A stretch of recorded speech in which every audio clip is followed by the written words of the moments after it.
हाँ जी बेटा। चलो, लास्ट पॉइंट जो था, म्यूकॉइड तक हम लोगों ने कंप्लीट कर लिया है। अब इसको आज अपन कंप्लीट करते हैं। हेडिंग डालिएगा। नेक्स्ट पॉइंट पर अपन चलते हैं। और देखिए, एक पार्ट अपना बचा है सपोर्टिव टिश्यू का। उसको अपने को यहां पर देख के चलना है, ठीक है। तो देखिए, अगला जो पॉइंट अपना यहां देखने को मिल रहा है वो है बेटा सपोर्टिव टिश्यू। और इससे आप काउंट कर सकते हैं स्पेशलाइज्ड के अंदर, ठीक है। तो आप तो सीधा सपोर्टिव टिश्यू हेडिंग डालो, जिससे आपको याद जल्दी आएगा। और सपोर्टिव टिश्यू में अपन देखें यहां पर, तो पहला पार्ट होगा कार्टिलेज का, ठीक है। इसको टू थर्ड में लिखना, पेज में लैंडस्केप में रखो, क्योंकि कंपैरिजन से अपने को थोड़ा फायदा होगा और कम समय में ही आपको ये रिवीजन में काम में आ जाएगा। और दूसरा जो सेक्शन अपन यहां लेंगे, that one is the bone. यानी दूसरा सेक्शन में बोन का डायग्राम अपन लेंगे।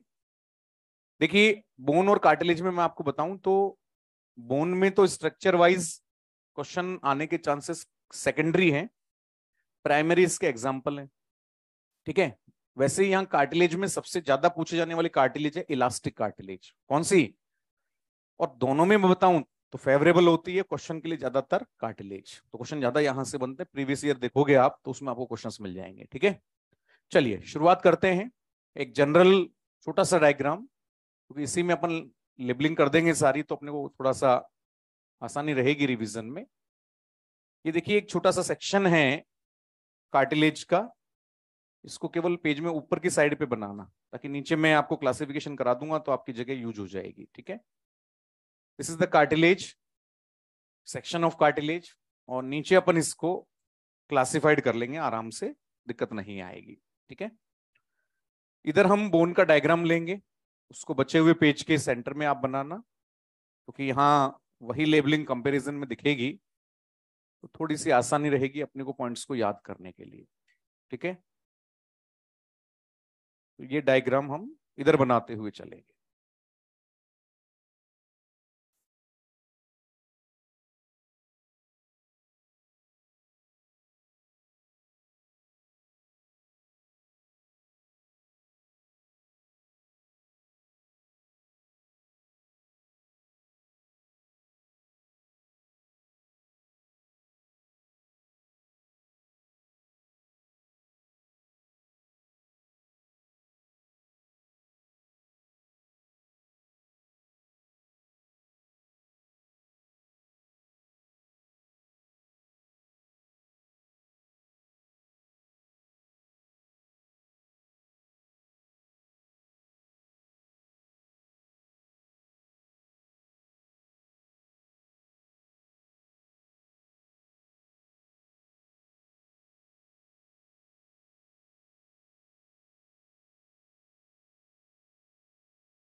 बनाइए बेटे दोनों डायग्राम को एक साथ।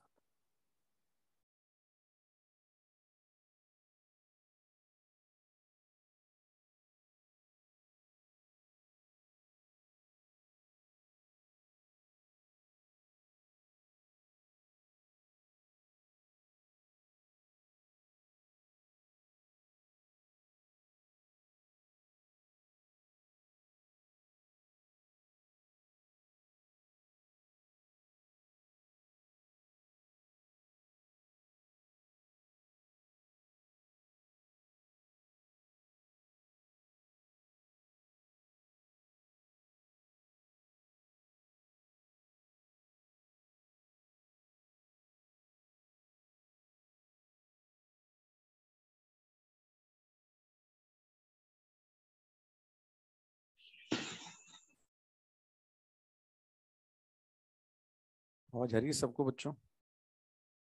नहीं, मैं ऑनलाइन वालों से पूछ रहा हूँ।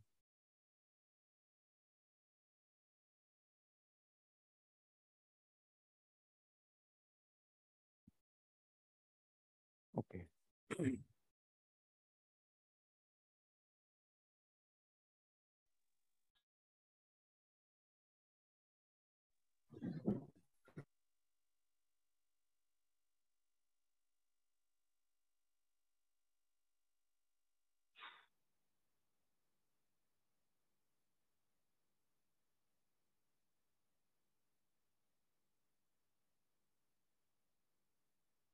करें स्टार्ट। बोन का डायग्राम आप जो है धीरे धीरे बनाते रहना। कार्टिलेज का पहले बना लो ये वाला, है ना? तो इसका सेक्शन अपने को देख के उसकी लेबलिंग करनी है अपने को।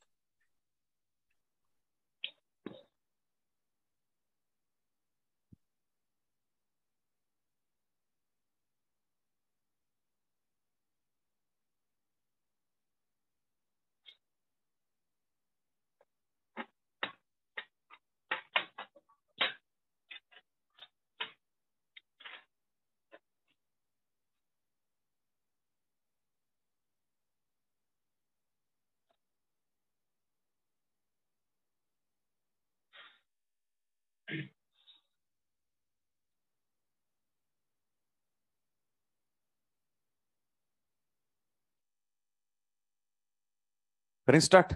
पहले ये बना लेना कार्टिलेज के, ताकि टाइम कम लगे अपने को।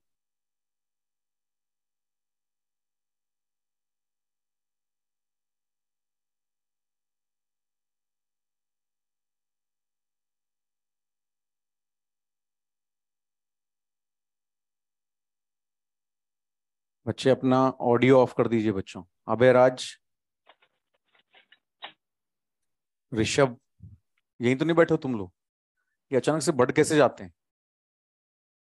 तुम लोग यहाँ ओपन कर लेते होंगे यहीं पर। बहुत मजे लेते हो बेटा तुम लोग। कौन है ऋषभ? कौन है? कौन है? कौन है? अभी चेक करता हूँ इसको। देखो, ये देखो, बंद करो। लक्ष्मण चौधरी कौन है भाई? राज आयुष है बेटा? 5-6 हैं ये तो, कभी कभी एक ही रहता है।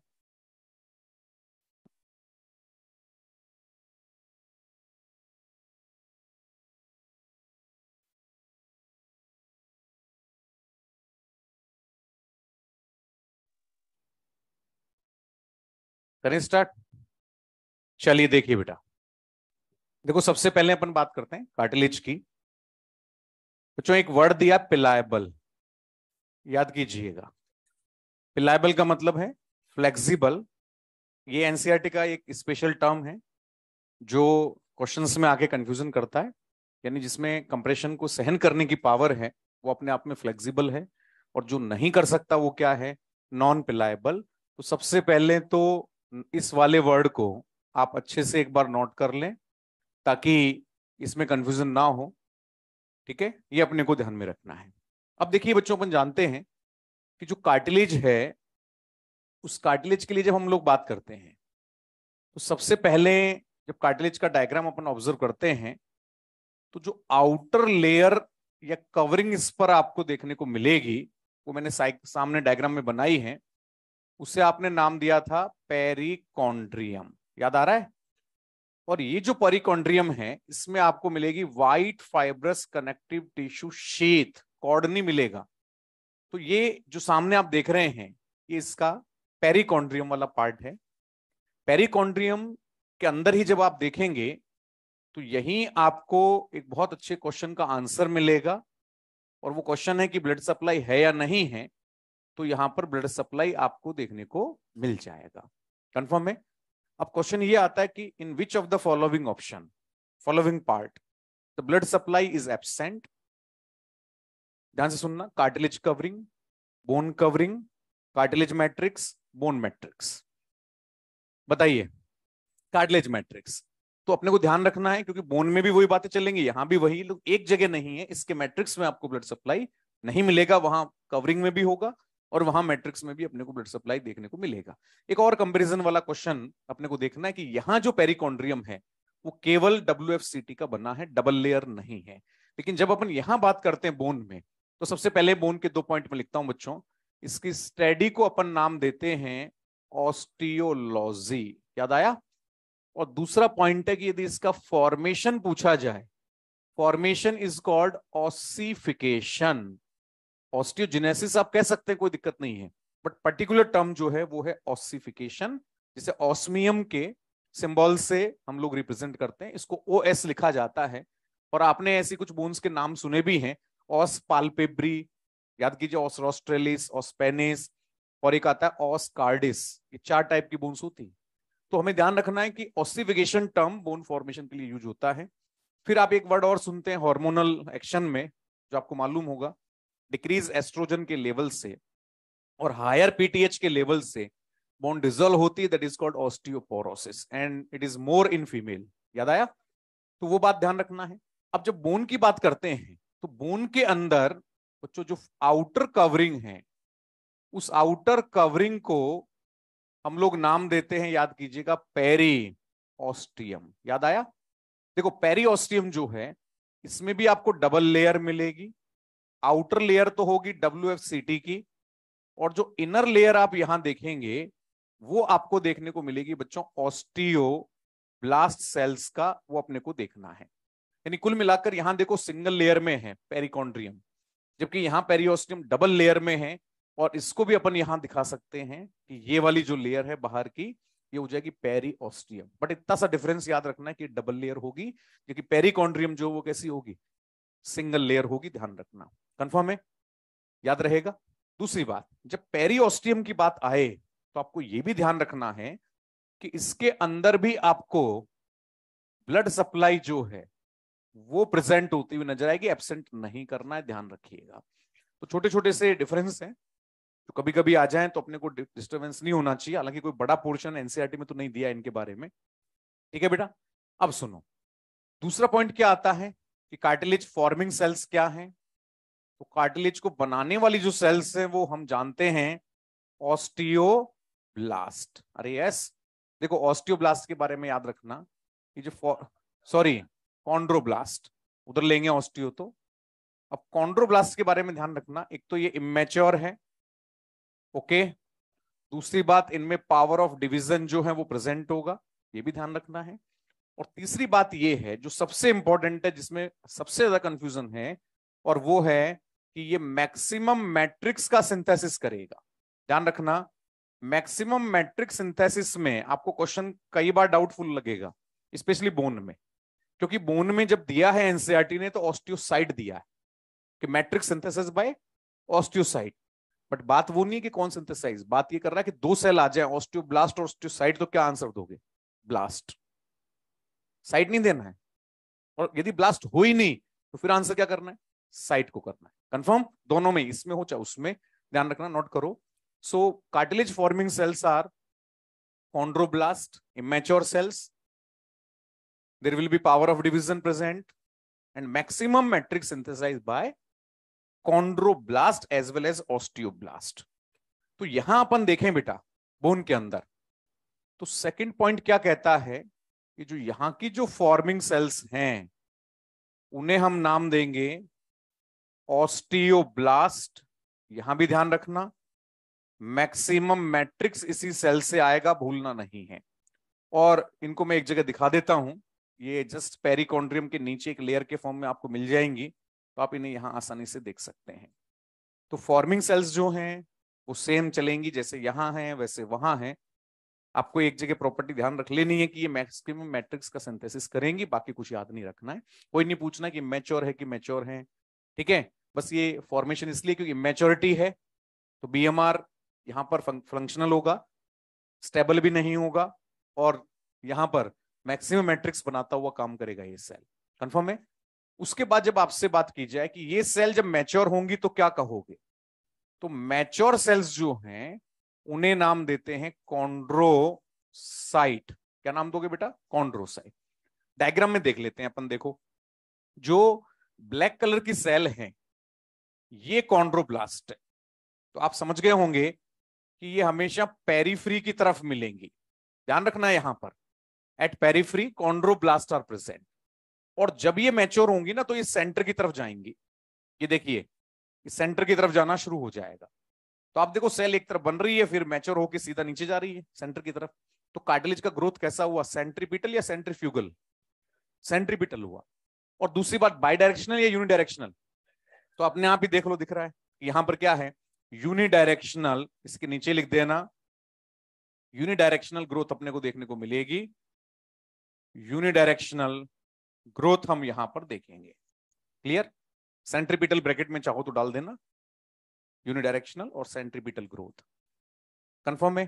तो मैक्सिमम जो सिंथेसिस है वो तो ब्लास्ट करेगा, लेकिन ये भी ध्यान रखना है कि मिनिमम मैट्रिक्स जो है, ओके, वो आएगा बच्चों किससे?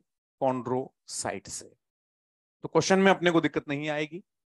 यहां पर भी अपन देखें इस साइड पर, इसकी जो मैच्योर सेल्स हैं उन मैच्योर सेल्स को कहेंगे ऑस्टियोसाइट। क्या कहेंगे बच्चों?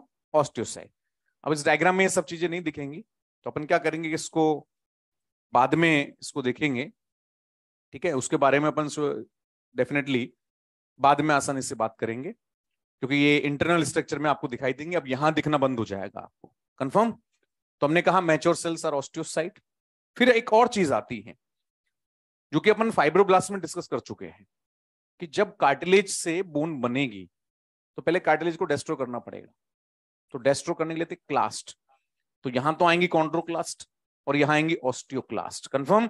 तो अगले पॉइंट पर अपन चले तो आप देखिएगा, जो बोन डेस्ट्रॉइंग सेल्स हैं उनके बारे में काफी जगह पर डिस्कशन हो जाता है, हार्मोन्स में भी हो जाता है, और वो है कॉन्ड्रोक्लास्ट। कौन सी सेल है? कॉन्ड्रोक्लास्ट। पहले मैं कॉन्ड्रोसाइट को भी यहां पर मैच कर दूं, तो आप देखिए ये जो रेड कलर के स्पेस में है ये कॉन्ड्रोसाइट है। लेकिन आप देखो, जब ब्लास्ट साइट में कन्वर्ट हो रहा है तो एक स्पेस से सराउंड हो रहा है, दैट इज कॉल्ड लैक्यूना। क्या कहेंगे?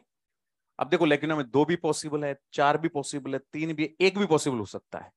तो हमें यहां ध्यान रखना है, दिस इज द लैक्यूना, और एक लैक्यूना में 1 से 4 कॉन्ड्रोसाइट्स जो हैं वो पॉसिबल हो सकती हैं। ये अपने को ध्यान में रखना है। कंफर्म है? तो हम कह सकते हैं कि जो आउटर स्पेस है दैट इज कॉल्ड लैक्यूना। क्या कहेंगे इसे? एक होलो कैविटी है जिसे लैक्यूना कहेंगे। अब होलो कैविटी का मतलब क्या है? क्या कुछ मिलेगा इसके अंदर? नहीं मिलेगा। जैसे आपको एक वर्ड कभी सुना हो, आपने सुना भी है, ड्यूरामेटर और अरेक्नॉइड, इनके बीच सब ड्यूरल स्पेस होता है ना? क्या भरा होता है? खाली है या भरा हुआ है? कुछ खाली है या भरा हुआ है? भरा हुआ है ना, सीरस फ्लूइड। और सीरस का मतलब होता है एक्वेटिक, यानी कि वाटरी। सेम लैक्यूना में भी सीरस फ्लूइड भरा होता है, ठीक है। तो सीरस फ्लूइड से भरी हुई कैविटी का नाम क्या है? लैक्यूना है। अब ये कोई नहीं पूछना, ये अपने अपने थॉट के लिए है कि भाई ये स्टेबल कैसे है इस लैक्यूना के अंदर। तो उसके लिए हमें मालूम है चारों तरफ लिक्विड से घिरी हुई है, और पॉसिबिलिटी कितनी है? एक लैक्यूना में 1 से 4 कॉन्ड्रोसाइट की। अब क्या होता है, जब कार्टिलेज को डिस्ट्रॉय करते हैं ना, तो उस समय मेटाबॉलिक एक्शन में ये जो कॉन्ड्रोब्लास्ट है ना, ये कई कॉन्ड्रोब्लास्ट आपस में फ्यूज होना शुरू कर देती है। फ्यूज होती है तो एक सेल बनता है जिसमें मल्टी न्यूक्लिएटेड कंडीशन आती है, क्योंकि सभी के न्यूक्लियस आएंगे तो मल्टीन्यूक्लिएटेड होगी। याद करो सिंसाइशियल और सिनोसाइटिक 2 वर्ड बताए थे डाइवर्सिटी में मैंने, तो ये सिंसाइशियल होती, कंफर्म। और साथ में ये डेस्ट्रॉइंग क्यों हुआ, क्योंकि इसमें मोर नंबर ऑफ लाइसोसोम मिलते हैं। भाई जब 4 सेल को फ्यूज करोगे तो सबके लाइसोसोम आएंगे कि नहीं आएंगे, तो इसलिए ध्यान रखना कि जो कॉन्ड्रोक्लास्ट है दिस इज सेंसाइशियल, ध्यान रखना, मल्टीन्यूक्लिएटेड को कहते हैं। और दूसरी बात ध्यान रखना है, there will be more number of lysosome, confirm. Lysosomes जो है वो यहां बहुत ज्यादा होंगे, इसलिए हाइड्रोलाइटिक एंजाइम्स का अमाउंट इतना ज्यादा है कि जब ये उन्हें रिलीज करेगी तो सामने डिस्ट्रक्शन ही डिस्ट्रक्शन होगा। ये हमें ध्यान में रखना है। अब आपको एंडोक्राइन पर आना चाहिए इस टाइम पर। याद करो पीटीएच हार्मोन, पैराथायरॉयड हार्मोन, कहां से आता है? पैराथायरॉयड ग्लैंड से। कहां होती है? जो गले में थायराइड के 2 लोब हैं लेफ्ट राइट, उनके पीछे की साइड पर, 2 इधर 2 इधर, 4 होती है। उन चारों से एक ही हार्मोन आता, PTH, parathyroid hormone, that is also called Collip's hormone. याद कीजिए, कॉलिप साइंटिस्ट ने डिस्कवर किया था। कॉलिप्स हार्मोन शॉर्ट में पैराथॉर्मोन भी कहते हैं, parathyroid hormone in short parathormone, confirm. अब इसका काम क्या है कि बोन से कैल्शियम निकाल के ब्लड में डाले, क्योंकि ब्लड पे रहेगा तो सबको मिलता रहेगा, मसल्स को चाहिए, क्लॉटिंग में खुद को चाहिए, कई बातें होंगी, नर्व को भी चाहिए। तो अब सोचो कि जब बोन से निकालना है तो बोन में कोई सेल तो हेल्प करेगा उसकी, क्योंकि हार्मोन है तो रिसेप्टर पे बाइंड होगा। तो ये जो ऑस्टियोक्लास्ट है ना, इस पर पीटीएच के रिसेप्टर होते हैं। तो पीटीएच हार्मोन क्या करता है, वो बच्चों बाइंड होता है ऑस्टियोक्लास्ट पर, और सॉरी कॉन्ड्रोक्लास्ट पर, सेम ही बात है। तब कॉन्ड्रोक्लास्ट पे बाइंड हुआ ना, तो इसका नेचर है फैगोसाइटोसिस, तो ये मैट्रिक्स को खाना शुरू करेगी। और जब हम बोन के मैट्रिक्स में जाते हैं या कार्टिलेज के में जाएं, बेसिकली यहां ज्यादा पढ़ते हैं अपन इसकी एक्टिविटी को, तो कैल्शियम टूटेगा, मैग्नीशियम टूटेगा, फॉस्फेट टूटेगा, वो सब के सब निकल के ब्लड में जाएंगे, तो ब्लड में कैल्शियम लेवल। अब सोचो कि उसकी एक्टिविटी को कम करना है, ज्यादा ये एक्टिविटी कर देगी, उधर ऑस्टियोक्लास्ट कर देगी तो बोन ही खोखली हो जाएगी। तो उसे रोकने के लिए आएगा टीसीटी, थायरोकैल्सिटोनिन।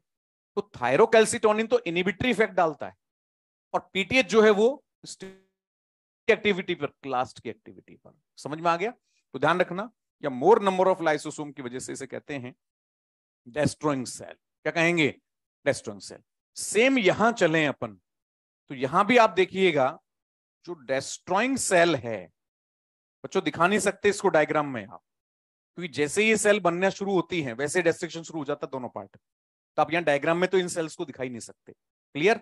नाम है यहां पर ऑस्टियोक्लास्ट। ये भी बेटा ध्यान रखना, लाइसोसोम के नंबर ज्यादा रखती है, मोर नंबर ऑफ लाइसोसोम प्रेजेंट, ध्यान रखिएगा। क्लियर? तो हमें ध्यान रखना है, जो मैं वहां लिख रहा हूं पीटीएच को, उसको यहां से हटा देता हूं, आप यहां मत लिखना, क्योंकि रेफरेंस बोन पे अपने को अप्लाई करना है। तो यहां हम इसको पीटीएच हार्मोन का रिसेप्टर देंगे, तब जाके पीटीएच यहां पर ऑस्टियोक्लास्ट पे बाइंड होता है। कंफर्म रहा? तो बेटा बाहर हुआ पेरियोस्टियम, फिर आई ऑस्टियोब्लास्ट, फिर आई ऑस्टियोसाइट, फिर आई उसके बाद में ऑस्टियोक्लास्ट। अब आते हैं, सीधा सा पोर्शन है, that one is the matrix. देखो जब मैट्रिक्स की हम बात करते हैं कार्टिलेज के अंदर, तो सबसे अच्छा क्वेश्चन तो ध्यान रखना कि यहां जो ब्लड सप्लाई है वो क्या होगी? एब्सेंट होगी। कंफर्म है? अब इसीलिए आप कंपेयर करके देखो कि एक तो कान की कार्टिलेज कट जाए, ईयर पिन्ना में कौन सी इलास्टिक कार्टिलेज, और एक इस हाथ की बोन टूट जाए, तो इसकी हीलिंग जल्दी होगी, ये थोड़ा लेट हील होगा। क्योंकि यहां देखो बीच में कोई डैमेज हुआ कार्टिलेज में, तो न्यूट्रिशन तो यहां से आएगा, तो यहां से डिफ्यूज होगा, तो धीरे धीरे धीरे ही तो पहुंचेगा, तो इसकी हीलिंग में टाइम ज्यादा, क्योंकि यहां तो खुद के मैट्रिक्स के अंदर ब्लड सप्लाई होगी, आगे आप इंटरनल सेक्शन में देखना, तो इसकी हीलिंग जो है वो जल्दी होगी। समझ में आ गया आपको? देन अब यहां पर अपन देखें तो मैट्रिक्स के अंदर आपको मिलेगा कॉन्ड्रिन। मैट्रिक्स का एक अनदर नेम जो आप कह सकते हो वो क्या है? कॉन्ड्रिन है, क्योंकि इसका जो कंपोजिशन है उसके अंदर आपको मिलेगा कॉन्ड्रिटिन 6 सल्फेट, ध्यान रखिएगा। और साथ में बच्चों यहां पर आपको वो तो मिलता ही है जो आप हमेशा देखते हो, हाइलोरोनिक एसिड एनिमल सीमेंट। बस इतना सा ध्यान रखना, ज्यादा कुछ नहीं देखना है। तो मैट्रिक्स जो है उसे आप कॉन्ड्रिन नाम देंगे, उसके मटेरियल को कॉन्ड्रिन कहेंगे। और साथ साथ उसमें जो कंपोजिशन है वो कॉन्ड्रेटिन 6 सल्फेट, ये आपके बायोमोलिक्यूल में लिखा भी है, बायोमोलिक्यूल में कॉन्ड्रेटिन 6 सल्फेट का एग्जांपल दिया भी जाता है। ठीक है, नहीं दिया हो तो अपने तो हाइलोरोनिक तो पता ही है। ठीक है, तो वो अपने को ध्यान में रखना है। Concept clear?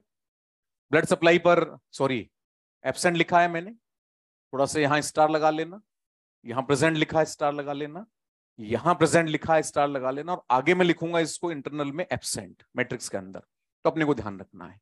अब उसके बाद देखो बेटा, इसके अंदर आपको मैट्रिक्स मिलेगा बोन के अंदर। नेक्स्ट पॉइंट, और मैट्रिक्स में दो पार्टीशन हैं, एक ऑर्गेनिक कंपोनेंट होंगे, इनऑर्गेनिक सॉरी, और दूसरा ऑर्गेनिक होगा। ओके, अब इसमें सबसे इंपॉर्टेंट क्या है, देखो यहां तो ऐसा कोई डिफरेंशिएट करना ही नहीं है आपको। यहां देखें तो कई बार क्वेश्चन पूछते हैं परसेंटेज का, 65 से 68 इनऑर्गेनिक होता है। क्या होता है? इनऑर्गेनिक। और बचा कितना? 30 से 32% वो होता है ऑर्गेनिक। ऑर्गेनिक में तो आपको याद रखना ऑसिन क्या मिलता है? ऑसिन मिलता है, ऑस्टियो एल्बुमिन भी मिलता है यहां थोड़ा बहुत, पर आप तो ऑसिन ध्यान रखना। और जब इनऑर्गेनिक में आते हैं तो आपको याद रखने कुछ salt, calcium carbonate 10%, calcium phosphate जो है वो 80% सबसे ज्यादा, और मैं यहां लिख देता हूं साइड में मैग्नीशियम फॉस्फेट जो है वो 10% देखने को मिलेगा। थोड़े बहुत फ्लोराइड्स होते हैं, फ्लोराइड को थोड़ा सा याद रख लेना, वरना मेन तो आपको यही है। सबसे ज्यादा पर थोड़ा सा ध्यान देना, कैल्शियम फॉस्फेट सबसे ज्यादा है। अब देखो जब ऑस्टियोक्लास्ट फेगोसाइटोसिस करेगी ना तो सारे कंपोनेंट टूट जाएंगे, टूटने से फिर ब्लड में कैल्शियम लेवल बढ़ेगा, तब हम कहते हैं कि PTH increase calcium level in blood and decrease calcium level in bone. और इसका रिवर्स कौन है? अरे एंटागोनिस्ट कौन है? बस तो ये क्वेश्चन आया हुआ है आपके, which one is not a group of antagonistic hormone. तो आप जानते 3 ग्रुप आते हैं, इंसुलिन, ग्लूकागोन, मेलाटोनिन और एमएसएच, और एक ये पीटीएच और टीसीटी, चौथा अपने आप आंसर हो गया। ठीक है, ध्यान रखिएगा। तो मैट्रिक्स जो है उसमें दोनों कंपोनेंट इनऑर्गेनिक और ऑर्गेनिक अपने को ध्यान में रखने हैं बच्चों। तो ये एक कंपैरिजन आपको लग गया होगा कि जो 4 बातें यहां लिखी हैं वो 4 बातें वहां भी फॉलो कर रहे हैं। कंफर्म? अब आइए पार्ट्स पर चलते हैं, पहले इधर पूरा कर ले, फिर अपन उधर बोन के 1 2 3 पोर्शन पे आ जाएंगे। देखो अब बेटा बात आती है टाइप्स ऑफ कार्टिलेज की। ठीक है, देखो सबसे पहले जब नाम को सोचोगे ना तो आंसर अपने आप आ जाएगा। पहली बात, इसके नेमिंग में सब छिपा हुआ है। हाइलिन का मतलब होता है ग्लास लाइक, और ग्लास लाइक ट्रांसल्यूसेंट या ट्रांसपेरेंट? ट्रांसल्यूसेंट। और क्यों ट्रांसल्यूसेंट? क्या फाइबर है? नहीं है भाई, कांच इसलिए ट्रांसल्यूसेंट है, कांच का ग्लास, क्योंकि उसके बीच में फाइबर नहीं आ रहे, नहीं तो दिखता नहीं आपको दूसरी तरफ। तो ये ग्लास लाइक, और हम कह सकते हैं बच्चों यहां पर ट्रांसल्यूसेंट मैट्रिक्स का बना कार्टिलेज होता है। ध्यान रखना, एक पॉइंट इसके नाम से याद कर लेना, और इसी से दूसरा पॉइंट याद आ जाएगा कि इसके अंदर फाइबर्स नहीं होते हैं। अरे यस और नो, बस इतनी सी बात याद रखनी है। हमने कहा था कि हमारी एम्ब्रियोनिक लाइफ जो है वो कार्टिलेजिनस थी, तो मैक्सिमम उस समय जो कार्टिलेज थी ना वो यही थी, आइलिन। फिर वो बोन में बदली, और आज की तारीख में जो बची है वो सबसे ज्यादा भी कौन है? आइलिन है।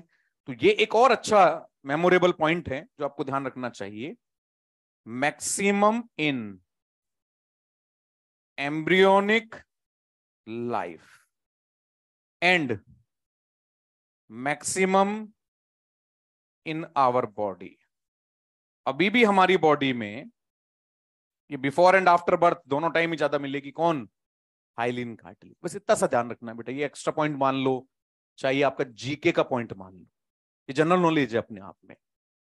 तो नाम पहचाना, hyaline, no fibre, translucent, glass like, और ये तो कलर भी लिख देता ब्लूइश इन कलर, मॉड्यूल में लिख रखा ब्लू कलर का सा दिखता है हल्का सा। अब आया एग्जाम्पल, देखो एग्जाम्पल में नहीं था ऐसा Lalu Sharmila, Sharmila Lalu, you know about the Lalu? Oh my God, किसका नाम ले लिया? चारा घोटाला, याद आया? अरे बिहार वाले बच्चे नाराज हो जाएंगे भैया, कुछ मत बोलो तुम लोग, हाँ पॉलिटिक्स थोड़ी चल रही है, क्लास चल रही है। बढ़े आगे, चलो सुनो। N for nasal septum. Do know about nasal septum? आपकी नाक में 2 सुपरमार्केट हैं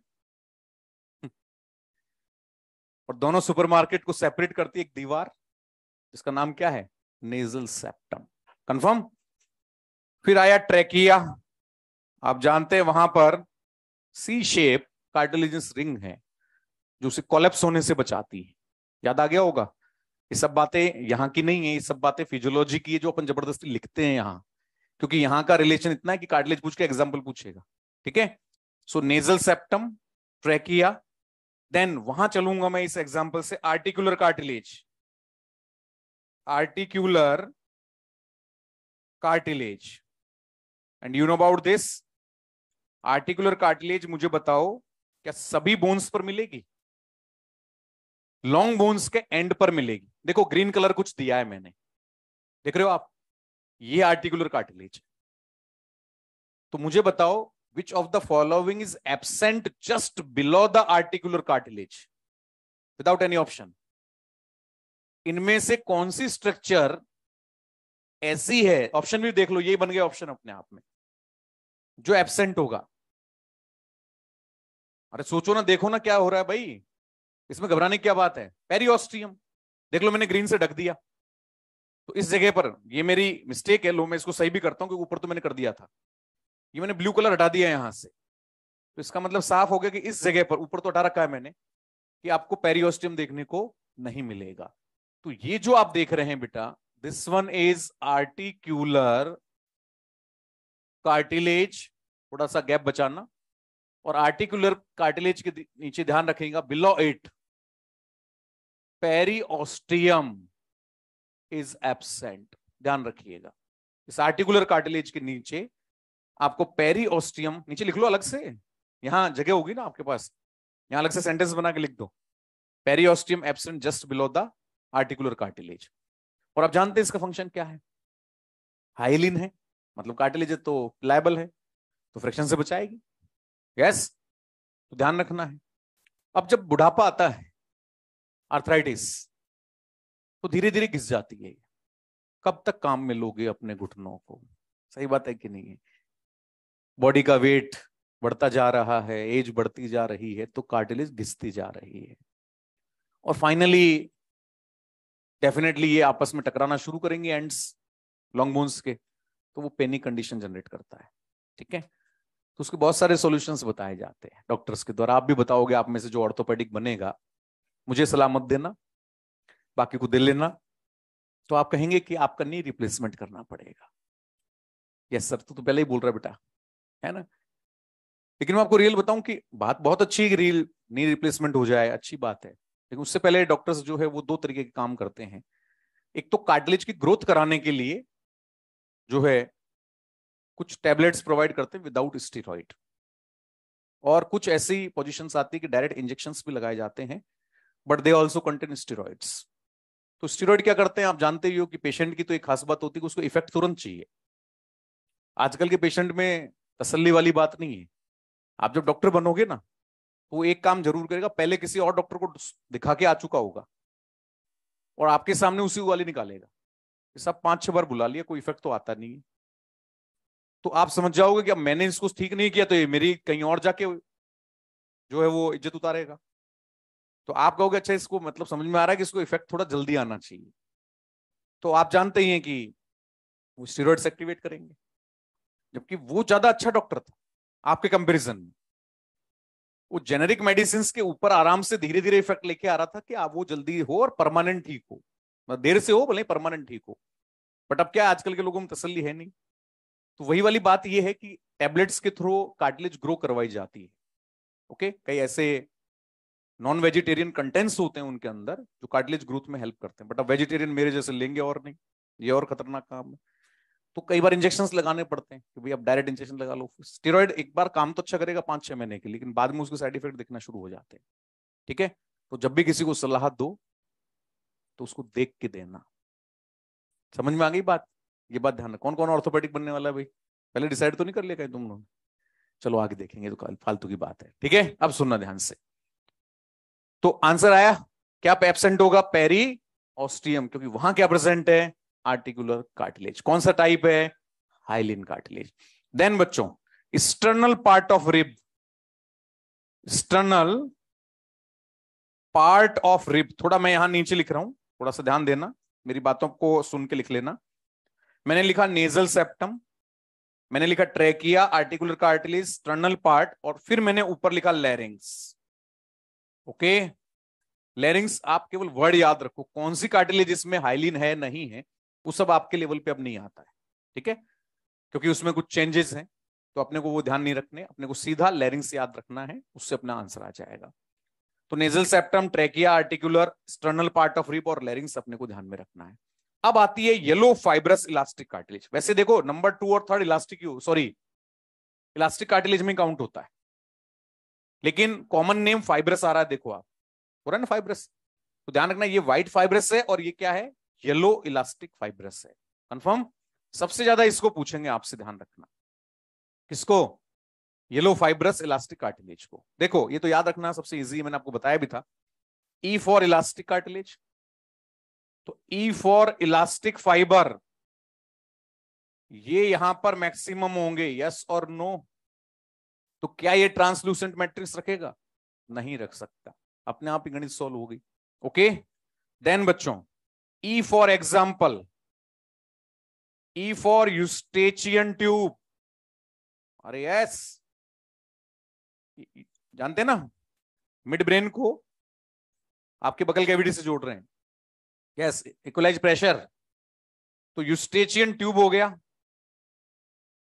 ई फॉर ईयर पिन्ना, ये टीचर का सबसे बड़ा हथियार है, yes, you know about that very well, कोई नहीं जानता हो तो यहां आए। ओके, आगे बढ़ते हैं। तो E for example, E for eustachian tube, E for ear pinna, और एक उस ढक्कन का नाम एपिग्लोटिस, और एक जो एआईपीएमटी में आया टिप ऑफ नोज, ये टी फॉर याद रख लेना बस। ये 4 एग्जाम्पल हो गए। तो देखो सब अल्फाबेट ई से स्टार्ट हो रहे हैं, स्टार्टिंग से लास्ट तक, केवल टिप ऑफ नोज को अलग ले लेना। ये सब क्या है बेटा?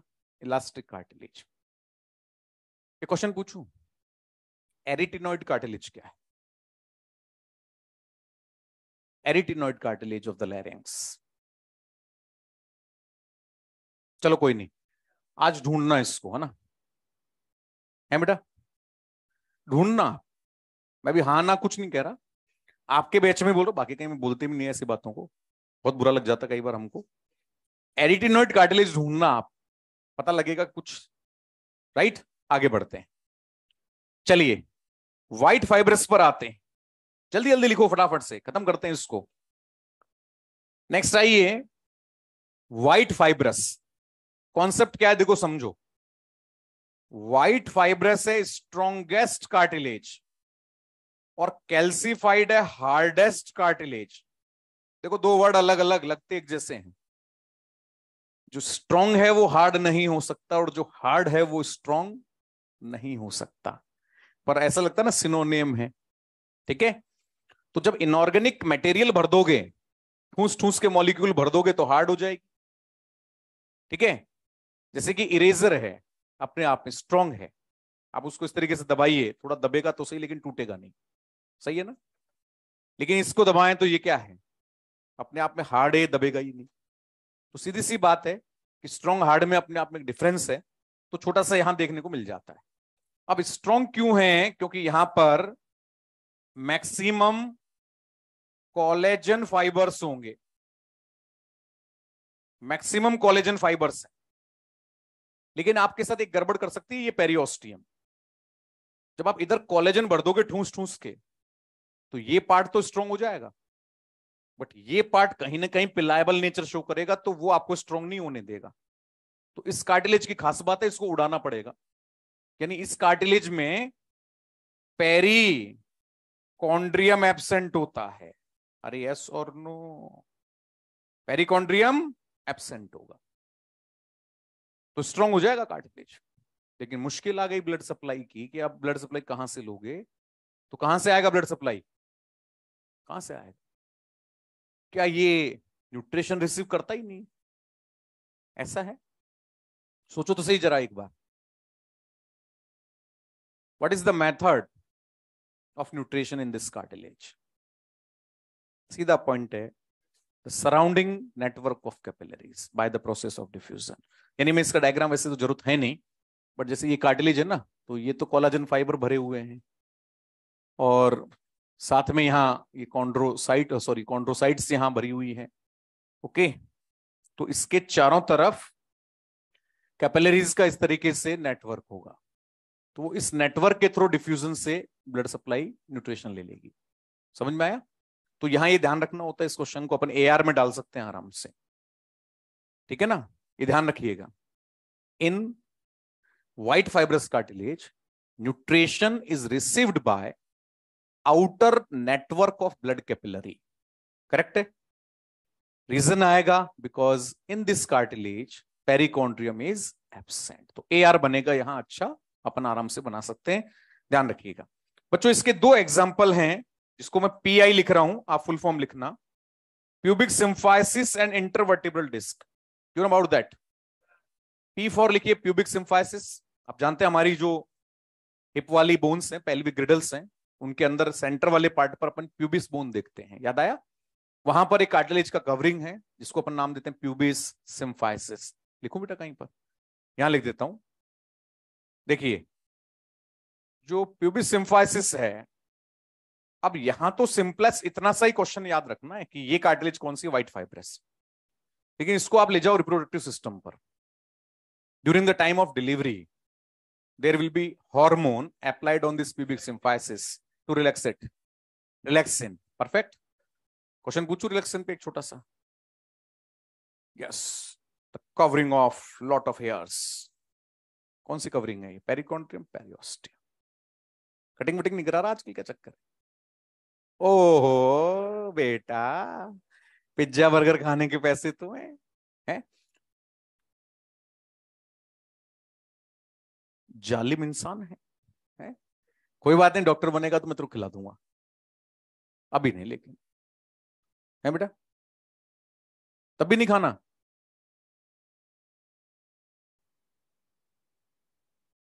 यार ये जब बात कर रहा है यार, ये लो, मेरा तो पढ़ाने का मन ही नहीं है भाई। यार ये कोई बात थोड़ी हुई यार, ये तो गजब कर दिया आपने यार, है? चल, ये लगी शर्त आप सब लोगों के सामने। अभी कितने नंबर आ रहे हैं बायोलॉजी में? यू मत कर देख यार। देखो, टर्म एंड कंडीशंस अप्लाई ना करनी पड़े इसलिए पूछ रहा हूं, वरना मुझे स्टार लगाना पड़ेगा लास्ट में। टोटल ओवरऑल नंबर कितने आ रहे हैं बताओ? डरना घबराना नहीं है, मेहनत कर रहे हैं, आएंगे, अच्छे होंगे, सिलेक्शन भी होगा। टीचर से क्या छुपाना बेटा? 600 के अराउंड आ रहे हैं ना, तो मेरे ख्याल से हो जाएगा, लेकिन थोड़ी सी और मेहनत करो। अब ये तो कंफर्म हो गया कि होगा अपना सिलेक्शन, लेकिन अब इसमें खास बात ये कि जिस दिन आप विक्ट्री सेलिब्रेशन में आओगे, उस दिन आपको इतना खिलाऊंगा मैं, ठूस ठूस के। मेरे पास आ जाना कि सर वो बात याद है आपको कि आपको मुझे कुछ खिलाना है, तो तेरा हाथ पकड़ के मैं तुझे अपने हाथ से खिलाऊंगा। भाई, 3 लोगों का तो आप रेस्पेक्ट करते ही जिंदगी, माँ बाप और टीचर का, और ये तीनों ही आपको अपने बच्चों जैसे समझते हैं, तो हाथ से खिलाने में मुझे कोई शर्म नहीं आती है। चाहे तू कितना ही बड़ा हो जा, मेरे लिए छोटा ही रहेगा। और गलती से हॉस्पिटल खोल लिया, और गलती से मैं तेरे शहर में आ गया, और कहीं मेरे लग लगा गई, और मैं तेरे हॉस्पिटल पहुंच गया और तूने फीस मांग ली, तो फिर असली रूप तो तब देखियो तू मेरा, ठीक है? तो मैं तेरे को बहुत अच्छा, और उसके बाद आप मुझसे मिलिएगा, मैं आपको मैकडी में ले चलूंगा सामने। You know about the McD? और यहां तब तक नहीं उठने दूंगा जब तक तेरी आत्मा रोने नहीं लग जाए बर्गर पिज्जा खाते हुए, तब तक तुझे बर्गर पिज्जा खिलवाऊंगा मैं। शर्त मंजूर है? चलो, क्या पूछ रहा था मैं इससे? रिलैक्सन। कहां से आता है रिलैक्सन? 2 जगह से आता है, बताओ कौन कौन सी? ये आज का क्वेश्चन, फिर बैठ जाओ, सोचो, थोड़ा दिमाग लगाना। पिट्यूटरी से इसका सिक्रेशन होता है, फिर और दूसरा सिंथेसिस रिलैक्सिन का हाइपोथैलेमस का था। इसका मतलब तेरे 600 नंबर नहीं आते। आई एम राइट, नहीं आते। जब तू रिलैक्सिन पिट्यूटरी से रिलीज करवा देगा तो भाई मेरे कयामत आ जाएगी इस धरती पर।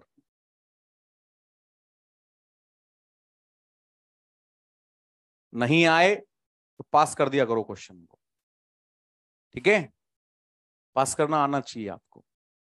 रिलैक्सिन आप आज ढूंढोगे कहां कहां से रिलीज होता है। 2 जगह हैं बेटा, पिट्यूटरी आंसर नहीं है, कतई नहीं है। ऐसा अनोनी वाला आंसर देना भी मत, ठीक है? बैठिए। अब इसी बात पर मैंने एक प्रोजेक्ट चालू किया है इस टेस्ट से आपके लिए। सभी क्लासेस में मैंने उसका अनाउंसमेंट किया है कि इस बार का जो पेपर है अपना नेक्स्ट जो आएगा, माइनर जो आएगा, सुबह की क्लासेस में ऑलमोस्ट ये वाली क्लास रही है और शाम को भी यही रहेगी आपकी। मैं बता रहा हूं, कोई भी क्लास हो, इस पेपर को आप एज ए प्रैक्टिकल यूज करोगे माइनर को। और हम क्या करने वाले, हम करने वाले कि इसमें हम जीरो नेगेटिव पर काम करेंगे। देखो हर बार कोई नई नई चीजें बताऊंगा मैं आपको। जीरो नेगेटिव पर काम करना बहुत जरूरी है आपको, क्योंकि आप लोगों की दिक्कत क्या है कि ये भरपूर नेगेटिव हो रहे हैं आपके। कल हमने आपका रिजल्ट एनालिसिस किया था, आपका पेपर होने के बाद बैठे थे हम लोग। हमने देखा कि आपके नेगेटिव्स में इतनी भारी भरकम बढ़ोतरी हो रही है कि आपके मार्क्स कभी नीचे आ रहे हैं, कभी ऊपर जा रहे हैं, लेकिन बहुत ज्यादा ऊपर नहीं जा रहे। कि आपने 600 लिया, अचानक से आपके 700 नंबर आ गए हो। आपका 600 हो रहा है तो 555 हो जाता है, 600 हो रहा है तो 615 हो जाता है, बस इससे ज्यादा वही वहीं घूम रहे हो आप। और ऐसा अपन घूमते रहेंगे ना तो उसका दिक्कत आ जाएगी अपने को। सबसे बड़ी इसमें दिक्कत क्या है, नेगेटिव मार्किंग की। आप में से कितने बच्चे हैं जिनके इस बार 550 से 600 नंबर आए टेस्ट में? 550 से 600, हाथ खड़ा करो। गलती कुछ नहीं है अपनी, बढ़ाएंगे अपन, ठीक है? आपके कम से कम में नहीं तो 25 नेगेटिव्स हो रहे हैं, 20 से 25 के बीच में। फिक्स्ड है कि आप 25 नेगेटिव करोगे यदि 550 से 600 नंबर ला रहे हो तो। अब सोचो कि हम बिल्कुल गिर के बात कर रहे हैं नीचे, कि यदि हमारे नीट में ये नंबर आ जाएं तो हो सकता है भगवान मॉपअप राउंड तक हमारा सिलेक्शन दे दे। सही है ना भाई? अपन तो नीचे गिर के बात कर रहे हैं कि यार हमारी साल पे ऐसा हो कि हम फर्स्ट काउंसलिंग सेकंड के बाद जब मॉपअप में पहुंचे और हमारा मान लो बाय लक ना हो तो इस राउंड तक हो जाए। तो ये तो आपको पहले चीज करनी पड़ेंगे कि नहीं पड़ेंगे? अब आप सपोज मान लो कि 570 चल रहे हो और सिर्फ आपने एक काम किया कि जो 25 नेगेटिव हो रहे हैं वो रोक दिए, तो जस्ट आप इससे तुरंत अटैच होगे कि नहीं हो? क्या इसमें नॉलेज की जरूरत थी? नहीं थी। इसमें था केवल जरूरत कमांड करने की, कि जिस बच्चे का सिलेक्शन यहां नहीं हो रहा था उसने सिर्फ पेपर में एक काम किया कि अपने नेगेटिव्स को होने से रोककर यहां परसेंटेज को पहुंचा ले। क्योंकि 25 नंबर जो आप खो रहे हो वो मिलेंगे ना, तो अपने आप ही कितने हो गए? 595। मान लो सपोज कि यहां ये 85 पर ही होता, तो जरा सोच के देखो मेंटली कितनी पॉजिटिव हो जाते हैं हम, कि हमने 25 जोड़ते ही हम पहुंच गए 620 पर। अरे यस और नो? 605 पर?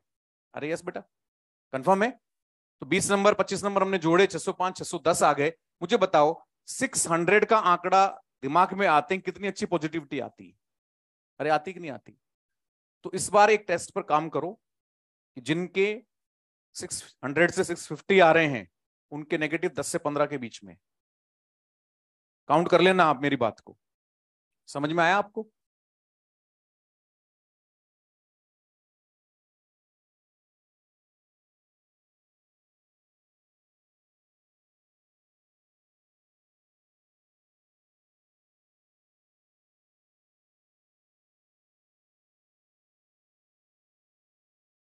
बात समझ में आई? 15 नेगेटिव है आपके। अब 15 नेगेटिव पर तो क्या कॉलेज क्या जाने क्या क्या बदल जाए। तो इस बार का एक प्लान करो और अपने पेरेंट्स को बता देना, और अपनी जहां पढ़ाई करते हो उसके सामने एक पेज चिपका देना कि zero negative in next minor. अब इसमें एक शर्त रहेगी कि हो सकता है कि हमारे नंबर थोड़े कम हो जाएं। हो सकता है, ये पॉसिबिलिटी आएगी, क्योंकि एकदम अपने आप को रोकना बड़ा भारी होता है। रोक दिया तो हो सकता है कई बार आता हुआ क्वेश्चन भी अपन छोड़ के आ जाए, तो हो सकता है 600 की जगह 590 आ जाए। तो पेरेंट्स को बता देना इस बार हम एक प्रैक्टिकल कर रहे हैं अपने आप के ऊपर, क्योंकि हमें मेन एग्जाम में लड़ाई लड़नी है। तो हम इस बार जीरो नेगेटिव पर काम करेंगे फिजिक्स केमिस्ट्री बायो के अंदर। बस वही आंसर दे के आएंगे जो हमें आता है। अब ये कैसे डिसाइड हो कि कैसे आता है? तो देखो किसी भी क्वेश्चन को पढ़ो और स्ट्रेट फॉरवर्ड सोचो उसको कि क्या ये एनसीईआरटी के उस पेज पर था। क्लियर इमेजिनेशन दिख रहा है क्योंकि आपने बहुत बार पढ़ लिया एनसीईआरटी टेस्ट से पहले। क्लियर इमेजिनेशन हो रहा है तो आपको टिक लगाना है। और डाउटफुल आ रहा है कि यार एनसीईआरटी में तो नहीं था, तो फिर कॉपी पर अपनी इमेज को ले जाओ, ठीक है, कि वहां कहीं पर लिखा था। तो अपने को उस तरीके से सोचना है डायरेक्ट। देखो दो तरीके का सोचना है, यहां से सोचकर और यहां देकर और फिर लिखोगे तो नेगेटिव हो सकता है। ये आवाज दिल से आती है ना कि दिमाग से आती है, तो ये नेगेटिव 100% जाता है। इस हार्ट का पार्ट यूज ही मत करो, स्ट्रेट फॉरवर्ड ब्रेन से बात करो। कॉपी में था, यस। एनसीईआरटी में था, यस। सर की आवाज याद आ रही है, यस, बात खत्म। तो नेगेटिव अपने आप कम हो जाएंगे, रिड्यूस हो जाएंगे। समझ में आया? अब ये प्रैक्टिस ऐसे अचानक टेस्ट में मत कर लेना। घर पर आज से ही जब भी 5 क्वेश्चन भी सोल्व करो, फिजिक्स के, केमिस्ट्री के और किसके, बायो के ले लेते हैं अपन तो ये इमेजिनेशन करो कि हाँ यार देखो साफ लिख रहा है कि by directional growth found in bone, copy में लिख रखा था, ठीक है। तो अपने को वो चीज सोचनी है, डायरेक्ट लिंक बनाना है दिमाग का और किताब का, ना कि हार्ट का, ब्रेन का और किताब का बनाना है। तो ये हमेशा हार्ट कंफ्यूज ही करता है, इमोशनल टच दे देता है उस क्वेश्चन में। कर ले 4 ही तो बच्चे हैं, तुक्के लगाते। ये सब आवाज दिल से आती, दिमाग से नहीं आती। समझ गए बात को? मेरे समझाने का तरीका इस तरीके से आता है हमेशा कि हमारे क्वेश्चन 0 नेगेटिव पर होने चाहिए। और जो बच्चा 0 नेगेटिव करेगा इस बार, तो मेरी पॉकेट से एक छोटा सा पेन गिफ्ट में पाएगा। समझ में आ गई? है छोटा सा, पर मेरे ऑटोग्राफ के साथ मिलेगा, ठीक है। जिंदगी भर यादें रहती हैं ऐसी चीजों की, ये बात ध्यान रखना। हो सकता है कि मैं यही दे दूं केवल, तो ये भी अपने आप में एक इंपॉर्टेंट है। समझ में आया कि नहीं आया? जैसे कि अभी मैं आपको एग्जांपल देता हूं। मैं घूमने गया अभी, जस्ट छुट्टियों में था, कुछ दिन आपने देखा था। तो मैं गया काशी विश्वनाथ दर्शन करने के लिए। अब मैं जब, हालांकि वहां एंट्री नहीं होती, पर मैं किसी रेफरेंस के थ्रू गया था। तो मैं भोले बाबा के आगे गया, मैंने वहां उनका अभिषेक किया, और जब उठने लगा तो मेरे रेबन का चश्मा जो था वो उठ के उनके ऊपर गिर गया। तो मैंने सोचा तो चढ़ गया भगवान के। तो पंडित जी मेरे से बोले कि सर इसको लेके जाओ आप, ये आपका प्रसाद है। और आप बिलीव नहीं करोगे, मैंने लाके उसको भगवान के मंदिर में रख दिया। मैंने कहा अब तू भी भगवान से कम नहीं है। गिफ्ट मिला ना? अरे मिला कि नहीं मिला? भाई कोई चीज भगवान के टच होके आपकी जिंदगी में आ रही है, उससे बड़ा प्रसाद कुछ नहीं हो सकता। तो वास्तव में यदि गुरु कुछ दे दे तो वो अपने आप में प्रसाद से कम नहीं होता है। बट अब शर्त यह है कि मैं आपका रिजल्ट चेक करूंगा किस पर, मोबाइल पर, कि देखता हूं आपका नेगेटिव कितना आता है। मंजूर है? कंफर्म? शर्त मंजूर है कि नहीं है? तो 0 नेगेटिव पर इस बार काम करेंगे। देखो मेरा चैप्टर वैसे तो यही लास्ट था, यही खत्म करना था मेरे को। बट फिर मैंने ही सर से कहा कि बच्चे बहुत अच्छे हैं इस फेज के। किस रिगार्डिंग पता? एक बहुत अच्छा आप एग्जाम्पल सेट करते हो कि जैसे ही बेल लगती है आप सब अंदर और कॉरिडोर पूरा बाहर का खाली। ऐसा बहुत कम जगह पर देखने को मिलता है। कई जगह तो ऐसी होती है जब टीचर को बच्चे लेके जाते हैं अंदर। तो पता लगा कि डिसिप्लिन में नंबर 1 है आपका बैच एमईपी। ये तारीफ करूंगा इस बात में, और ऊपर भी करता हूं कि बच्चे बहुत डिसिप्लिन्ड है। बस इनको थोड़ा ऐसा मोटिवेट करो और हर चीजें बताते चलो, जो कमी रह जाती है वो इसे बूस्ट करेंगे और अपने आप सिलेक्शन लेके निकल जाएंगे। तो आपके बैच से तो ये हम लोग सोचते हैं कि मैक्सिमम 99%, 99.99% होना चाहिए सिलेक्शन। एक भी रहे तो क्यों रहे। तो फिर मैंने कहा कि सर और आगे अपन देखते हैं। तो उन्होंने कहा कि ठीक है आप फिजियोलॉजी बच्चों को पढ़ाइए। दिलीप बड़ो सर पढ़ाई रहे हैं आपको, है ना, माहौर से पढ़ा गए, फिजिक्स केमिस्ट्री में अच्छे टीचर आप पढ़ा रहे हैं। तो यूज करो टीचर्स का। और जहां लगे कि ये चीज नहीं हो रही है, किसी भी सब्जेक्ट में कहीं दिक्कत आ रही है, टीचर से तुरंत डिस्कस करने पहुंच जाओगे, सर ये चीज समझ में नहीं आ रही, मेरे तो दिमाग से आउट हो रही है, आप बताओ कैसे। तो बेस्ट सॉल्यूशन आपको मिल जाएगा। समझ में आया? तो अपन आगे बढ़ते हैं। पीआई लिख लिया, प्यूबिक सिम्फाइसिस। और दूसरा है intervertebral disc. You know about that? Found between 2 vertebrae. मैं आगे डायग्राम बनाऊंगा रिफ्लेक्स सेक्शन में, तब ये बता भी दूंगा आपको, और स्केलेटल सिस्टम में भी देखेंगे। बात को सुनो कि इंटरवर्टिबल डिस्क में एक पॉइंट लिखा हुआ है आपके मॉड्यूल में, लेकिन वो पॉइंट स्केलेटल सिस्टम का है। बाहर तो कार्टिलेज है और अंदर एक जेली लाइक मटेरियल है, न्यूक्लियस पल्पोसस। नाम सुना होगा, है ना? ये नाम आपके मॉड्यूल में लिख रखा है, पढ़ लेना।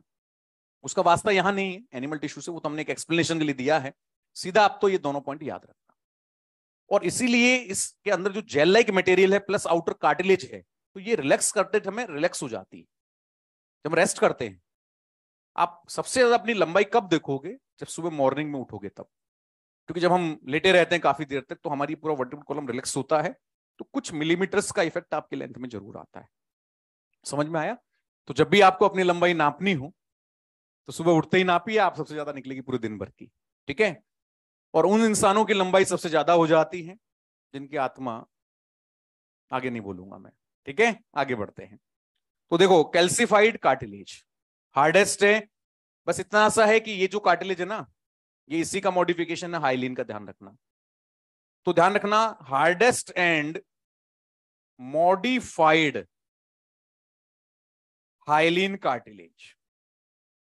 बच्चों, एक सॉल्ट इसमें डिपॉजिट रहता है, हाइड्रोक्सी एपेटाइट। नाम याद रख लेना हो जाए तो। बट हार्ड का मतलब इनऑर्गेनिक कंटेंट भर दिया, नाम है हाइड्रोक्सी एपेटाइट। चाहो तो लिख लेना, कोई दिक्कत नहीं है। और ये इतना हार्ड है कि ये कहीं ना कहीं हार्डनेस का जब यूज होगा तो जॉइंट्स पर होगा। जैसे कि हमारी जो फीमर है और हमारी ह्यूमरस है, उसका हेड देखिए आप, head of femur, yes, and humerus, इन दोनों का सिर जो होता है हेड होता है। जैसे मैंने इसको हेड लाइक बनाया है इधर से, ये मान लो सपोज ह्यूमरस है, तो ये हेड बहुत हार्ड होगा क्योंकि इस पे कैल्सिफाइड का कवरिंग होगा। क्लियर? और आप जानते हैं कि यहां मेरा स्कैपुला, उसमें है ग्लिनोइड कैविटी, और ये ह्यूमरस का हेड है, तो ये बॉल के जैसे घूमेगा। और इसीलिए जब हम थ्रो करते हैं तो आप सोचिए कितना ज्यादा एक्सर्शन यहां पर होगा। और यदि ये एक्सर्शन सिर्फ इस कार्टिलेज का बना होता, इसका बना होता, इसका बना होता, इसका बना होता, तो अनर्थ हो जाता। फेंकते फेंकते हाथ ही बेंड हो जाता, ये टूट जाता। समझ में आया? इसलिए उसे और हार्ड करना पड़ा, और उस पर क्या लगा दिया डिपोजिशन में? Hydroxyapatite. फिर हम यहां हिप बोन पर देखें तो याद करो, यहां एसेटाबुलम, फीमर का हेड जो है वो मर्ज होगा, तो वहां पर हेड टाइट करना पड़ेगा, हार्ड करना पड़ेगा। और ये जो जॉइंट है वो है बॉल एंड सॉकेट। ये कौन सा है? Ball and socket. एक जगह और मिलता है बॉल एंड सॉकेट, ईयर के अंदर। ऑप्शन दे रहा हूं, मैलियस इनकस, इनकस स्टेप्स। बोलो भाई, इनकस स्टेप्स। आगे तो हिंज होता है मैलियस इनकस के बीच, और पीछे क्या होता है? Ball and socket. तो कुल मिला के इतने याद रखो कि बॉडी में 3 जगह बॉल एंड सॉकेट होता है, shoulder, hip and middle ear versus incus and steps. समझ में आया कि नहीं आया? तो ये है बेटा हमारी कार्टिलेज का पूरा बात जो हमें ध्यान में रखना है। बोन पे आते हैं, चलिए आगे बढ़ते हैं। नोट कर लिया? हाँ हाँ बेटा, इसमें हाँ, तो क्या हो गया? अंदर कार्टिलेज के मैट्रिक्स में फाइबर नहीं है ना, ये तो बहुत पतली होती है। ये तो मैंने बनाई मोटी है दिखाने के लिए, पर पतली बहुत होती है। तो हम कवरिंग को काउंट नहीं करते हैं, मैट्रिक्स के एरिया को वॉल्यूम वाइज काउंट करते हैं। इसलिए बोला जाता है कि यहाँ पे फाइबर्स कार्टिलेज में एब्सेंट। तो आप मैट्रिक्स लिखो यदि आपको कंफ्यूजन है तो। ठीक है, चलो जी बढ़े आगे। आइए बोन पर आइए। देखो, बोन में 3 पार्ट होते हैं। जो टर्मिनल पार्ट है वो है एपीफाइसिस।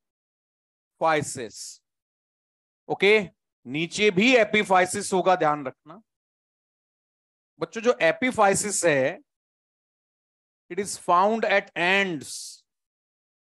और ध्यान रखना, यहां पर आपको कुछ कैविटी मिलेंगी, कॉलम्स कह सकते हो आप, नाम है ट्राबैक्यूले। अरे यस और नो? और ये ध्यान रखना है कि बिटवीन कैविटी आप जब जाओगे तो आपको मिलेगी आरबीएम, रेड बोन मैरो। और आप जानते हैं कि यहां पर ब्लड सेल फॉर्मेशन होगा, और इसलिए इस पार्ट को कहते हैं हीमोपोइटिक ऑर्गन। अरे यस और नो? तो एंड पर मिला एपिफाइसिस, उसमें अंदर जाके देखा तो कैविटीज मिली, कॉलम्स मिले। कॉलम के बीच बीच में, जैसे मान लो कि ये कॉलम है मेरे पेन दोनों, तो इनके अंदर नहीं है आरबीएम, इनके बीच में है। और सॉलिड फॉर्म में मिलती है कि लिक्विड फॉर्म में मिलती है? लिक्विड फॉर्म में मिलती है। लीटर्स में मेजरमेंट किया जाता है आरबीएम का। समझ में आया कि इतना लीटर, इतना मिलीलीटर हमारे पास आरबीएम है, ध्यान रखना। और आरबीएम अकॉर्डिंग टू एज वाईबीएम में कन्वर्ट होती है, येलो बोन मैरो में, क्योंकि बीच वाला पार्ट येलो बोन मैरो रखता है, अभी मैं बताऊंगा। तो जब ये ऊपर बढ़ेगा तो इसका पार्ट कन्वर्ट हो जाएगा किसमें, बीच वाले पार्ट में, YBM के अंदर। करीब ऐसा माना जाता है, कोई फिक्स तो नहीं है क्योंकि ये थोड़ा सा फ्लक्चुएट करता है, 4 से 5 साल में कुछ पार्ट बोन का RBM वाला YBM वाले पार्ट में कन्वर्ट हो जाता है। Red bone marrow convert into yellow bone marrow. Okay, तो चलिए एपिफाइसिस समझ में आया होगा, एंड पर है, कैविटीज है, कैविटी के बीच में RBM है और इसलिए इसे हेमोपोएटिक ऑर्गन कहा जाएगा। दोनों तरफ अपने को देखने को मिलेगा। सेकंड जो पार्ट है, this one is called metaphysis and very important. Metaphysis के अंदर जो आप सेल्स देख रहे हो, ये ऑस्टियोब्लास्ट लेयर है, ध्यान रखना। और बच्चों इस लेयर का एक नाम है एपीफाइसियल प्लेट। क्या कहते हैं इसे, एपीफाइसियल प्लेट कहा जाता है ऑस्टियोब्लास्ट सेल लेयर को। अब समझो ऑस्टियोब्लास्ट है तो डिवीजन होंगे, डिवीजन होंगे तो नंबर बढ़ेगा। अरे यस, तो देखो इसमें डिवीजन पॉसिबल है प्लेट में, और डिवीजन है तो नंबर बढ़ा, और नंबर बढ़ा तो ग्रोथ होगी कि नहीं होगी, यस।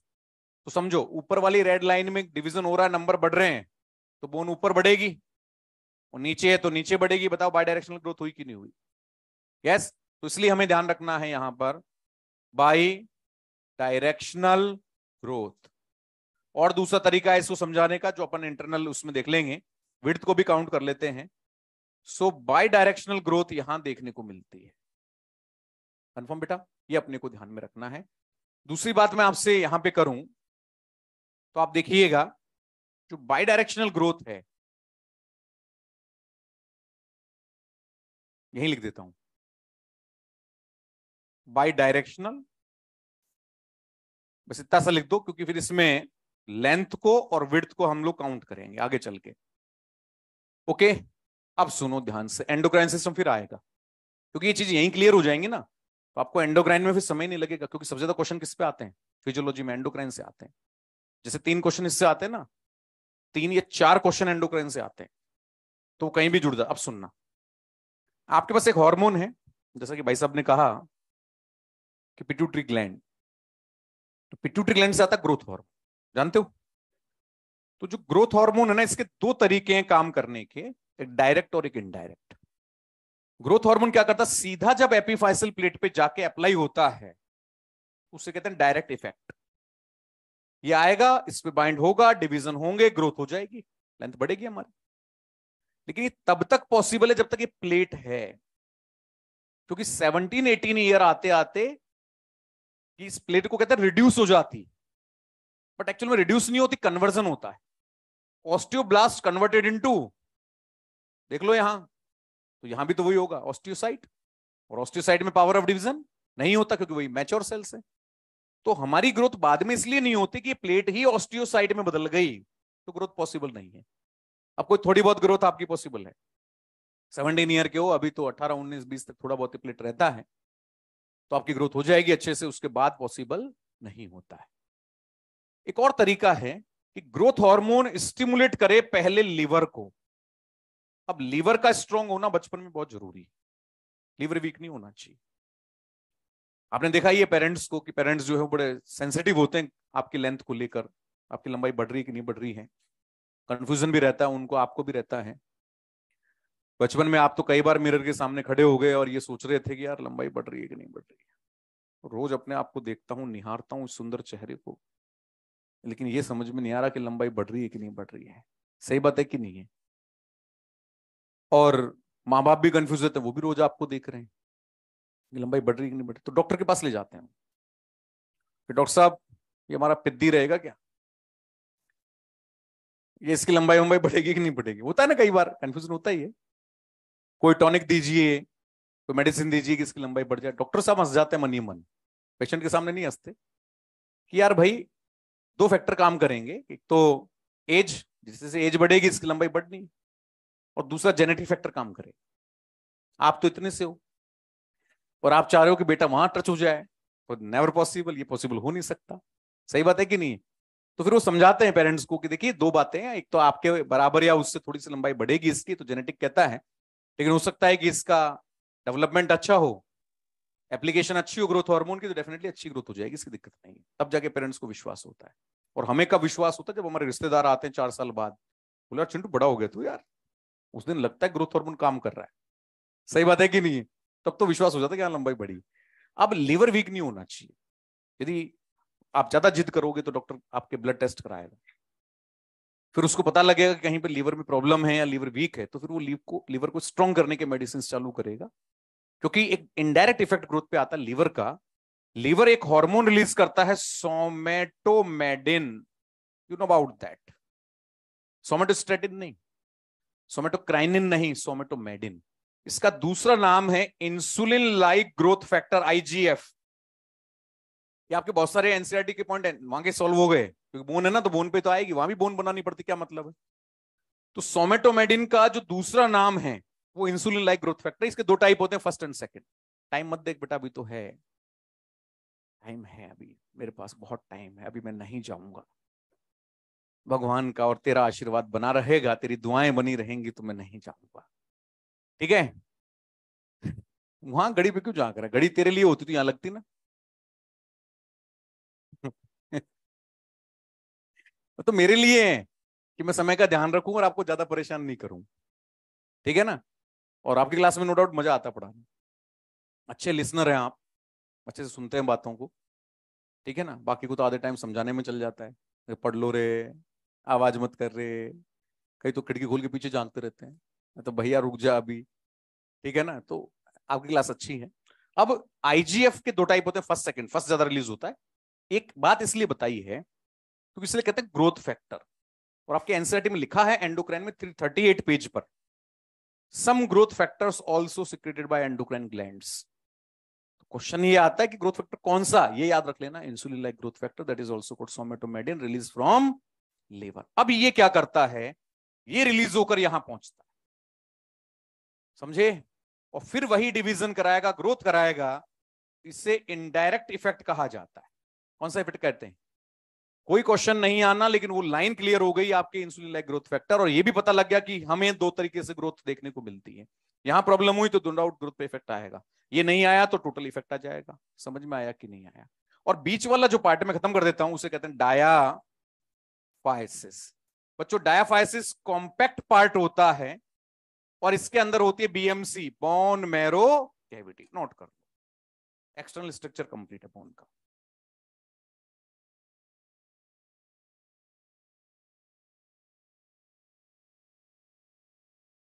थोड़ा सा टाइम अपने को अगले लेक्चर में और लगेगा, अभी अपन डायग्राम बना लेते हैं, 15-20 मिनट में खत्म कर दूंगा, फिर कोई दिक्कत, फिर अपन नर्वस सिस्टम शुरू करेंगे। आप मॉड्यूल लेके आना नर्वस सिस्टम का, ठीक है। और मॉड्यूल नहीं लाए तो आप एनसीईआरटी तो लेके ही आना। मॉड्यूल लिया होगे तो बीच बीच में कई जगह बता दूंगा मैं आपको, जहां आपको थोड़ा सा सर्फेस से देखना पड़ेगा, वो अपने को ध्यान रखना है। डायाफाइसिस कॉम्पैक्ट पार्ट होता है, और इसके अंदर है बीएमसी, बोन मैरो कैविटी। आगे इंटरनल स्ट्रक्चर में खुल के आ जाएगा ये, ठीक है ना। ये पार्ट इंटरनल स्ट्रक्चर पे ज्यादा डिपेंड करता है, क्योंकि यहां तो कुछ दिख ही नहीं रहा है इसमें क्या है, वो अपने को ध्यान में रखना है।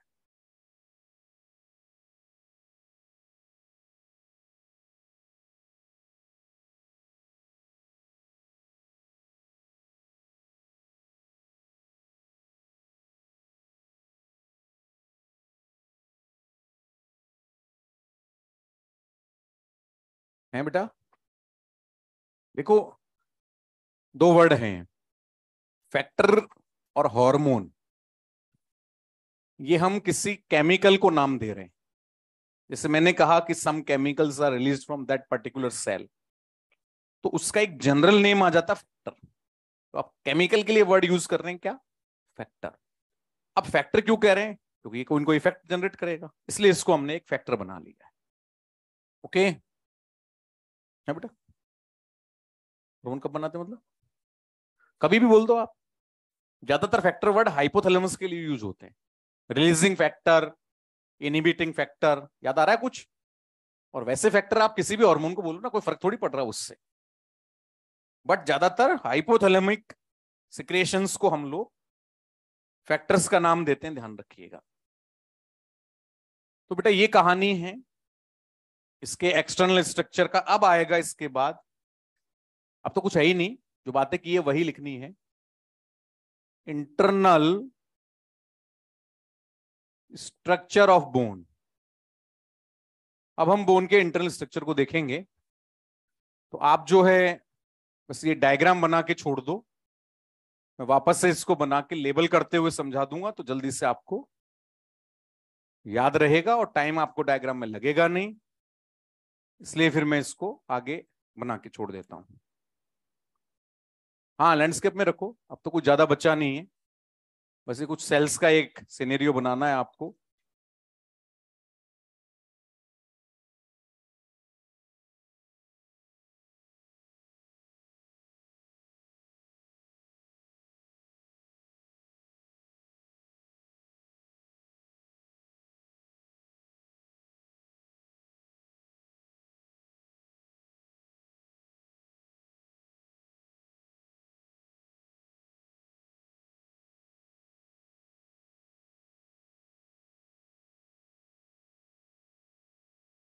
पहले जब एम्स बंद हुआ था ना, उससे 1 साल पहले ये वाला डायग्राम आ गया था बेटा, transverse section of the bone, और उसकी लेबलिंग पूछी थी कौन से इनकरेक्ट है। तो एम्स में कुछ हटके डायग्राम आते थे, अब तो खैर मर्ज हो गया तो दिक्कत ही खत्म हो गई। सबसे ज्यादा किस्मत वाले बच्चे पढ़ा रहा हूं मैं, समझ गए? कोई टेंशन नहीं, तो इसलिए अच्छे से पढ़ो भाई।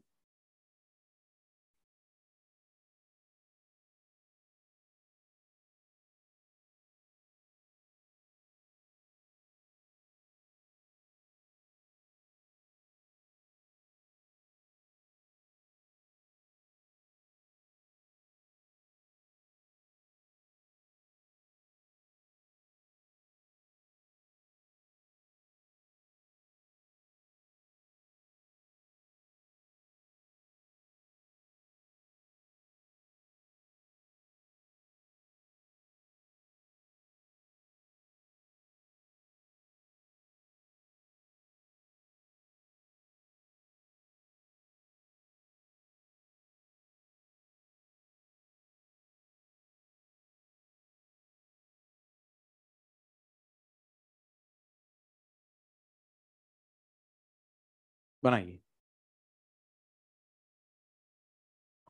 सेल्स का एक ऑर्डर है, उससे अपने को पेरियोस्टियम, मैट्रिक्स, एंडोस्टियम और बोन मैरो कैविटी पता लग जाएगी।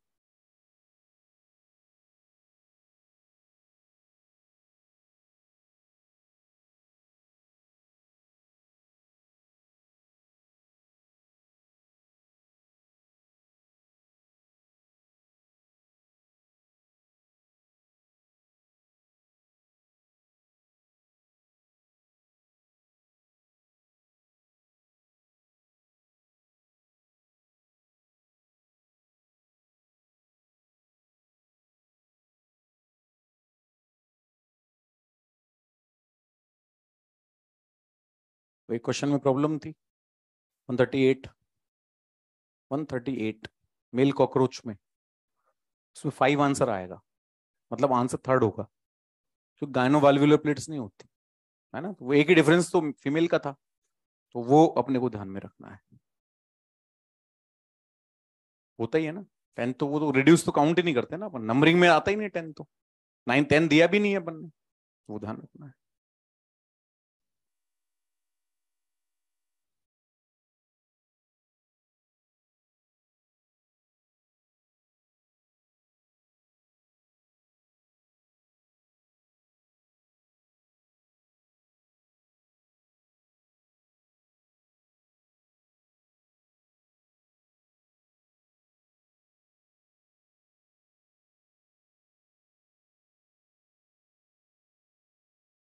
ठीक है बेटा, ये नोट करके खत्म कर दो, मैं वापस से फटाफट बनाता चलूंगा और लेबल करके खत्म कर देंगे इसको, फिर अपन नर्वस सिस्टम पे डिस्कशन करेंगे।